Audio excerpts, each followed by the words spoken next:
No, this video is not clickbait. No, this video is not rubbish. I genuinely think that the future of AI is not in California, Silicon Valley. It is right in the northwest of China, Xinjiang, in a place called Karamay. You might not have never heard of it before. Karamay from Uyghur means black oil. Yes, and that is because you see, lots of black oil. This is an oil farm. They have a bunch of it. They have a bunch of oil, but not just that, they have a lot of energy, which is what you need for AI. As AI gets better and better, it becomes more competitive and competitive, well, firstly, you need more data. So after that, what you need is energy. You need computers to run it. So you can't just use your old MacBook or anything. You need GPUs. And you need farms of them. You need a lot of land. In fact, I found that many of China's top companies, AI companies, you know, we've got Baidu, we've got Tensor, DeepSeek, all of these, they've all got bases here in Karamay. They've all moved here because of the abundance of energy. Now, you could actually argue the place that I'm standing right now is the birthplace of the AI boom in China. Without it, none of this, none of these buildings, none of these restaurants, these people here, me, this wouldn't be here right now. This wouldn't all exist because right in front of me, this is very important. You see, the first oil well in Karamay. Not only is it the first oil well in Karamay, it's the first one in China. It was actually in 1955. I think it says on here actually. Yeah, they found it in 1955. A bunch of oil. It's a very interesting time. It's 4 weeks after this place, Xinjiang, became an autonomous region of China. Talk about luck, man. You know, they struck gold, no, they struck oil. And so, as you can see, so much development has come into it. For nothing, nobody at all. And then they decided, right, we're gonna step this up again. We're gonna need to get more people. We're gonna need to change it and bring a lot more development. And that's what we're seeing year by year. And the weather and geography of Karamay is absolutely the perfect place for AI. That is why so many companies have come here. As you can see, all around me, this is where all the oil fields are located. Let me just show you the time. 9:06. Look at that. Look at that. Look at that. Look at that. It doesn't add up, right? 9 o'clock, 9 p.m. And it is still, it seems like it could be, what, 3, 4 p.m., right? That is because daylight hours in Xinjiang are really long. It's much longer than you would get in the US. So if you take the data centers in Virginia, it is 650 hours less daylight hours than you would get here in Karamay. And also, the altitude is higher. Okay, so you're getting more photons, it's more stronger, more radiation.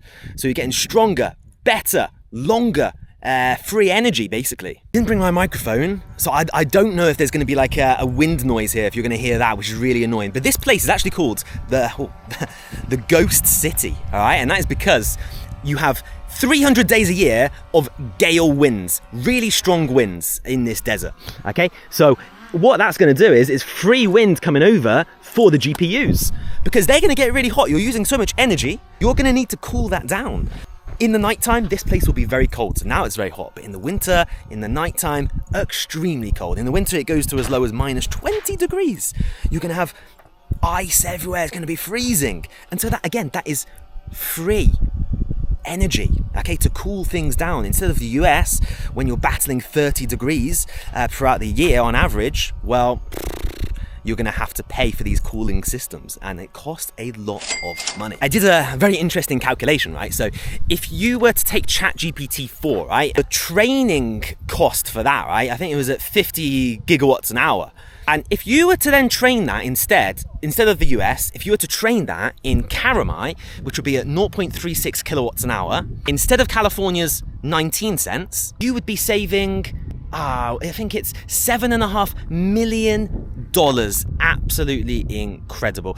But the killer is the inference. So whenever you send a message to ChatGPT, you're costing Sam Altman, you're costing OpenAI money, every single message. And because their energy is so expensive, it's not as good, it's not going to be scalable. Again, if that was on Karamay's desert grid, if you were to move this over, you would be saving billions, not millions, billions. The electricity, compared to Shanghai and Beijing, it's a third cheaper than it is in other cities across China. So it's just incredibly affordable. And that's why you're seeing all of these tech giants, they're moving ship to Karamay. It's just better, get everything done over here. But then when you have, the US, the UK, basically almost every country in the Western world, they need the energy from places like Russia, okay?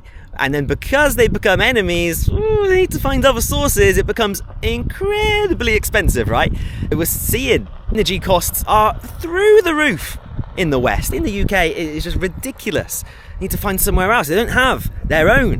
Whereas in China, well, they've got their own. They have it all for themselves. And look at this, guys. I have found it. This is where all of the machinery is. Jeez, you can see all of this land being dug up.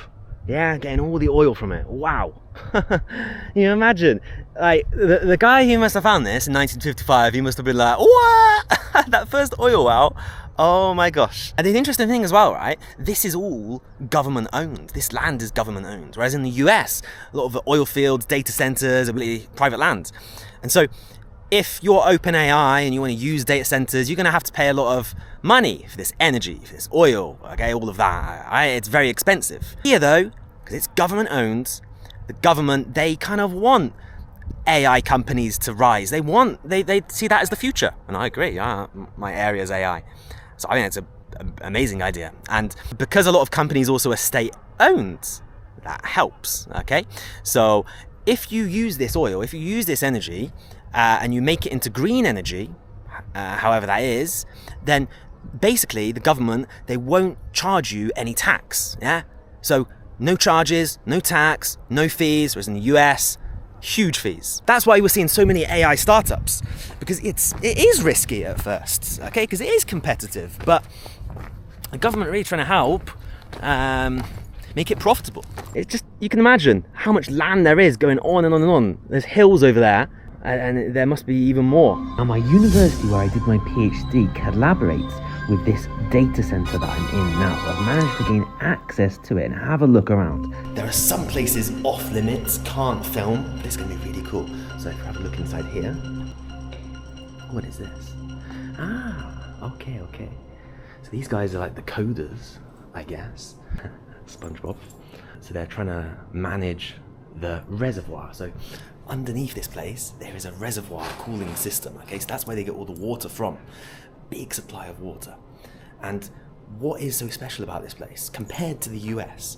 So the US, basically all the water, when it's heated, will be evaporated. And you lose that. You lose millions of liters of water. But here, hardly any is wasted because of how it's cooled and how it's recycled. So the water, it gets evaporated into the air and it's maintained and then used again and again and again. 这你们的 GPU 吗？对对。哦，可以拍吗？可以拍，可以。Oh, great. Okay. It said there was no videos. You're not allowed to take photos, but this guy said I can. 能进去吗？Or this one? Oh, great. Okay. Look at this. This is all the GPUs. Wow. It is so noisy as well. So many rows of them. And because the GPUs need to be cooled down, right? So they're using a lot of that renewable air, and this place is really cold right now. So this is the back of the GPUs, right? It is so cold in here. It's like a fridge freezer. Wow.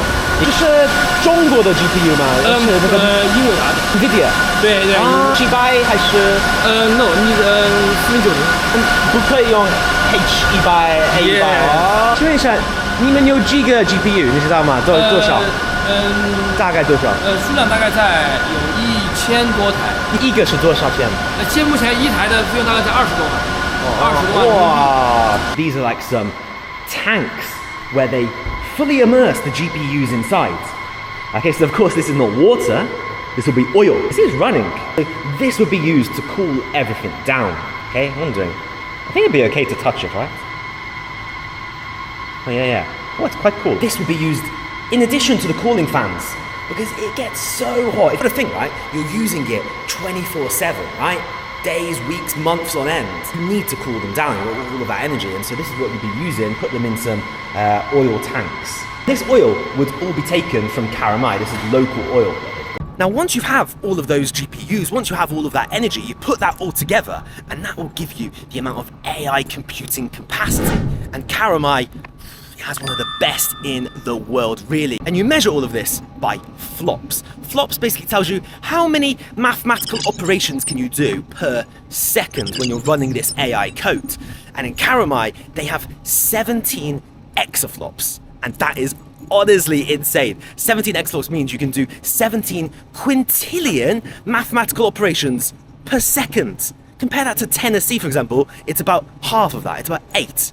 So they can do it much more cheaper and much more efficiently. Because of all this development, because of all the energy, the salaries here are really high. This is actually the second richest place per capita in China. You have all of this energy, which the government own, then they're kind of subsidizing a lot of these companies, tax breaks, they're giving them higher salaries. So it's actually higher than you'd find in Shanghai and Beijing. So not only that, right, but the cost of living. I live in Xinjiang, so I know the cost of living, so good.